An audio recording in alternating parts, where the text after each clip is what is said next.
ప్రతి గాథలో రాక్షసుడే హింసలో పెడతాడు, జగన్నే పుడతాడు రాజే ఒకడు, శత్రునే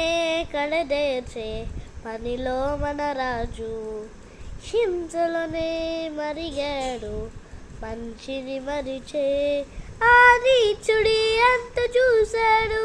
పంతంతో పోరాడి క్రోధంతో మారిపోయాడు, తానే ఒక రక్కసుడై సాధించే గుణముండాలి బలవంతుడై